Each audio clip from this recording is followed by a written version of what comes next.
जय श्रीराम मंडळी, आज आपण उपवासाचे स्पेशल साबुदाण्याचे पराठे बनवणार आहोत। खूप टेस्टी होतात हे पराठे। जास्त मेहनत नाही लागत, जास्त साहित्य सुद्धा यात लागणार नाही। हे पराठे एकदम मऊसूद होतात आणि खूप झटपट तयार होतात आणि बनवायला सुद्धा खूप सोपी रेसिपी आहे। या पराठ्यासोबत आपण उपवासाची आलूची मस्त अशी चटपटीत भाजी बनवणार आहोत आणि हिरवीगार चटणी सुद्धा बनवणार आहोत। सो व्हिडिओ शेवटपर्यंत नक्की बघा, आवडल्यास लाईक करायला विसरू नका। इथे मी पराठा बनवण्यासाठी 1 कप साबुदाणा घेतलेला आहे। साबुदाणा आपल्याला भिजवायची बिलकुल गरज नाहीये। आता हा साबुदाणा हलकासा आपण भाजून घेऊया। 1 ते 2 मिनिटच आपल्याला हा साबुदाणा भाजून घ्यायचा आहे मीडियम टू हाय फ्लेमवर। आपल्याला ह्याचा कलर चेंज होऊ द्यायचा नाही। आपल्याला या साबुदाण्याची पावडर बनवायची आहे। हे भाजल्याने हा साबुदाण्याची एकदम बारीक पावडर तयार होते। इथे मी 2 मिनिट हा साबुदाणा छान भाजून घेतलेला आहे। आता आपण हे गार करून घेऊया। साबुदाणा गार झाल्यावरच आपल्याला हे मिक्सरमध्ये फिरवायचं आहे। इथे साबुदाणा गार झालेला आहे। आता आपण याची पावडर बनवून घेऊया। इथे आपली पावडर सुद्धा तयार आहे, बघू शकता एकदम बारीक पावडर तयार झालेली आहे। आता आपण हे चाळून घेऊया। तुम्ही हा साबुदाणा न भाजता जर पावडर बनवायला गेलात तर जास्त बारीक होणार नाही। इथे मी पावडर छान चाळून घेतलेली आहे। आता आपण शिल्लक राहिलेली पावडर सुद्धा मिक्सरमध्ये फिरवून घेऊया आणि परत चाळून घेऊया। इथे मी साबुदाण्याची पूर्ण पावडर चाळून घेतलेली आहे। आता यामध्ये आपल्याला उकडलेला बटाटा टाकायचा आहे। 1 कप आपण साबुदाणा घेतलेला आहे तर 1 कप आपल्याला उकडलेला बटाटा घ्यायचा आहे। आता यात आपल्याला हिरवी मिरचीची पेस्ट टाकायची आहे। या पेस्टमध्ये मी 4-5 हिरव्या मिरच्या, अर्धा इंच आलं आणि चमचाभर जिरे टाकून वाटून घेतलेली आहे। सेंधा नमक टाकते चवीनुसार, थोडीशी कोथिंबीर टाकून घेऊया आणि हे सर्व साहित्य छान एकजीव करून घेऊया। आपल्याला हे मळून घ्यायचं आहे। घट्टसर आपल्याला याचा गोळा तयार करायचा आहे। सुरुवातीला आपण हे कोरडच मिक्स करून घेऊया, नंतर जसं लागेल तसं पाणी टाकून घेऊया। इथे मी शक्य होईल तेवढं हे मिक्स करून घेतलेलं आहे। आता आपल्याला ह्यामध्ये पाणी टाकण्याची आवश्यकता आहे। थोडं थोडं करत आपल्याला यात पाणी टाकायचं आहे। मऊसूत आणि घट्टसर असा आपल्याला ह्याचा गोळा तयार करायचा आहे। साबुदाणा असल्यामुळे पाणी भरपूर ॲब्झॉर्ब करतं। सुरुवातीला थोडंसं पाणी टाकले आणि अजून मी पाणी टाकून घेतलेलं आहे। इथे बघू शकता ह्याचा छान गोळा होत आहे। आतापर्यंत मी 1 कप पाणी यात टाकलेलं आहे। आता या गोळ्यावर मी थोडंसं पाणी लावून घेते आणि हे सेट होण्यासाठी मी साईडला ठेवते। पाणी लावल्यामुळे ना हा गोळा छान मऊसूद राहतो। आता आपण पुढची स्टेप करूया, ती म्हणजे आपल्याला या पराठ्यासोबत लागणारी आलूची भाजी। सो या पॅनमध्ये मी 2 चमचे तेल टाकून घेतलेलं आहे। अर्धा चमचा आपण जिरे टाकून घेऊया। जिरे छान फुललेले आहेत। आता आपण जे हिरवी मिरचीची पेस्ट बनवलेली होती ते टाकून घेऊया। अर्धा चमचा इथे मी ही पेस्ट टाकून घेते। आता हे मिरची सुद्धा छान परतून झाली की आपण यामध्ये उकडलेले आलू टाकून घेऊया।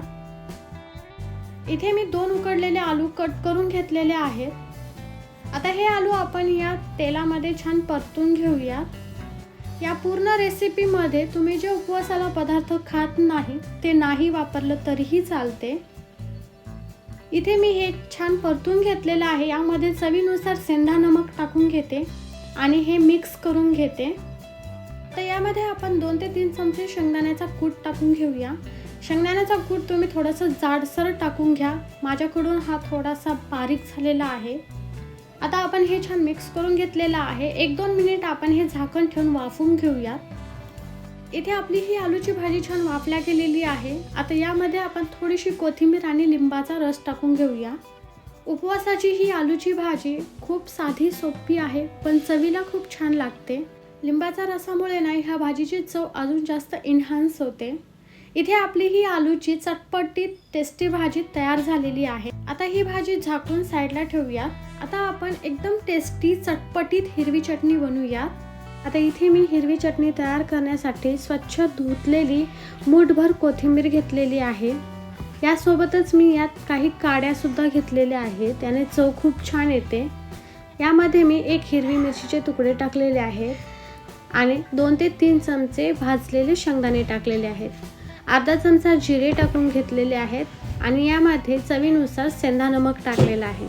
आणि ही चटणी छान दाटसर होण्यासाठी, हिरवागार रंग टिकून राहण्यासाठी यात मी 2 ते 3 चमचे दही टाकलेलं आहे। त्याच वाटीमध्ये थोडंसं पाणी देखील टाकत आहे। आता आपण हे सर्व साहित्य मिक्सरमध्ये छान वाटून घेऊया, मस्त पेस्ट तयार करून घेऊयात. आणि इथे आपली ही हिरवीगार टेस्टी चटणी तयार आहे. मस्त असा वास येतो या चटणीचा. आणि इथे आपला हा गोळा सुद्धा छान सेट झालेला आहे, एकदम मऊसूद आहे. यातला आपण थोडासा पोर्शन घेऊया आणि हे छान मऊ करून घेऊयात आणि लाटून घेऊयात. इथे तुम्ही बघू शकता हा गोळा किती मऊ आहे, जास्त घट्ट नाही आहे हा गोळा. जर तुमचं हे पीठ जास्त घट्ट झालं असेल तर तुम्ही थोडंसं पाणी टाकून त्याला अजून मळून घ्या. हे साबुदाण्याचं पीठ जर मऊ असेल तर आपले पराठे छान मऊसूद तयार होतात.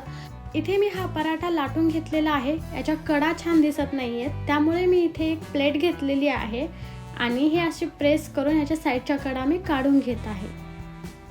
आणि इथे आपला हा पराठा तयार झालेला आहे. आता आपण हे छान भाजून घेऊया.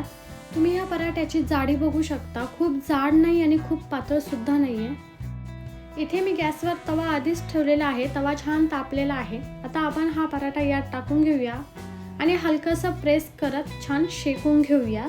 इथे आपल्या पराठ्याची एक बाजू छान शेकून झालेली आहे, हे पलटून घेऊयात. आणि इथे बघू शकता पराठा मस्त भाजला गेलेला आहे. दुसरी बाजू छान प्रेस करत भाजून घेऊया आणि या साईडला थोडंसं तेल टाकून घेऊया. तेलाऐवजी तुम्ही तूपही टाकू शकता. मागची बाजू सुद्धा भाजून झालेली आहे, पलटून घेते आणि यावर सुद्धा मी तेल टाकून घेते. बघू शकता आपला पराठा किती छान खमंग भाजला गेलेला आहे. मस्त असा हा पराठा आपला सगळ्या बाजूने छान भाजून तयार झालेला आहे. आता आपण हे या प्लेटमध्ये काढून घेऊया. आणि इथे आपला हा साबुदाणा पराठा तयार आहे. इथे तुम्ही बघू शकता हा पराठा एकदम मऊसूद असा झालेला आहे आणि खूप छान दिसतोय. एकदम साधी सोपी असलेली ही आलूची भाजी, हिरवीगार चटपटीत चटणी, थंडगार दही आणि हे गरम गरम साबुदाण्याचे पराठे तयार आहे. आय होप तुम्हाला आजची ही उपवासाची साधी सोपी साबुदाणा पराठ्याची रेसिपी आवडली असेल. आवडली तर व्हिडिओला लाईक करा, शेअर करा. चॅनलवर पहिल्यांदाच आला असाल तर सबस्क्राईब करायला विसरू नका. पुन्हा भेटूया अशाच नवीन रेसिपीज सोबत. तोवर मस्त खा, मस्त रहा. Bye bye, take care. जय श्रीराम.